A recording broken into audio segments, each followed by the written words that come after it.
அடை தோசை சாப்பிட்லாமா? அதுக்கு ஊற வைக்கிறதுக்கு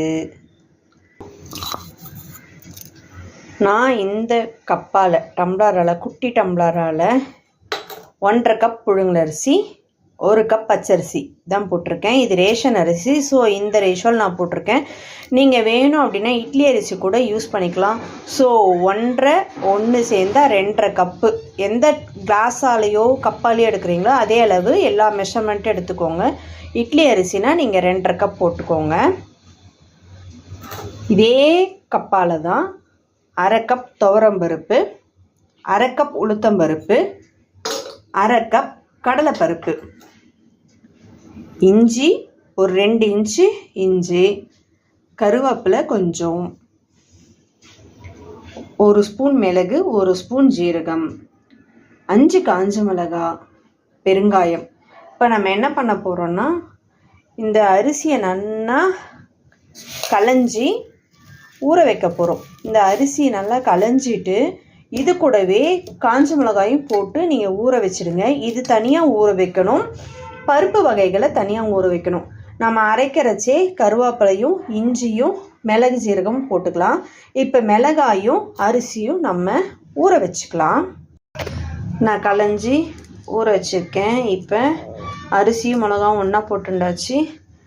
இதில் பருப்பு களைஞ்சி வச்சு அதையும் தண்ணியில் போட்டிருக்கேன். அதுவும் கருவேப்பிலையும் ஒன்றா போட்டிருக்கேன். இப்போ இது ஒரு 4 மணி நேரம் ஊறட்டும். ஊறினதுக்கப்புறம் மிக்சியில் தான் நான் இன்றைக்கி அரைக்க போகிறேன். ரொம்ப கம்மியாக தான் ஊற போட்டிருக்கேன்.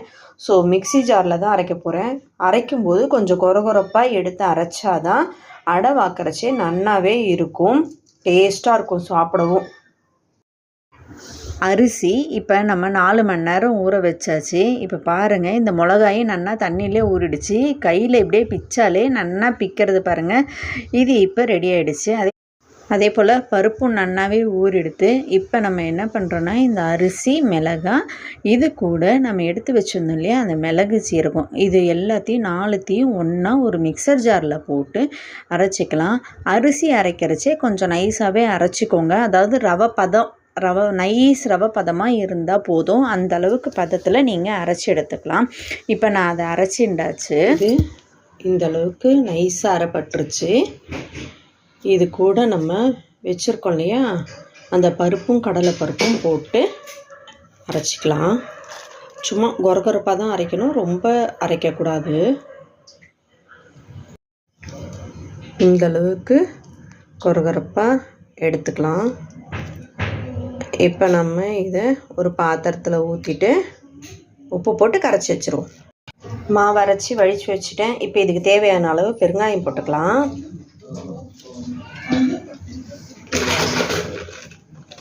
போட்டுண்டு தேவையான அளவு உப்பு போட்டு நல்லா அடி சேர கலந்து வச்சுக்கோங்க. இது நல்லா உப்பு போட்டு கரைச்சி வச்சுட்டேன். இப்போ இதை மூடி போட்டு நான் நைட்டு அரைச்சிருக்கேன். ஸோ காற்றால தான் அடை குத்துவேன். எனக்கு புளிச்சிருந்தா தான் பிடிக்கும்.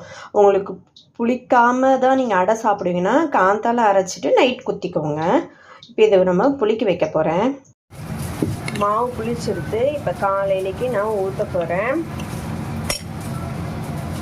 இதில் குட்டி குட்டியாக நறுக்கின வெங்காயத்தை நம்ம ஆட் பண்ணிக்கலாம். ஆட் பண்ணி நல்லா கலந்து விட்டுட்டு தோசைக்கல் சூடானதுக்கப்புறம் அடை வாக்க வேண்டியது தான். அடுப்பில் கல் போட்டுண்டாச்சு. கல் இப்படி சூடானோடனே நம்ம வெங்காயம் போட்டு வச்சோம் இல்லையா அந்த அடை மாவை சுற்றணும்.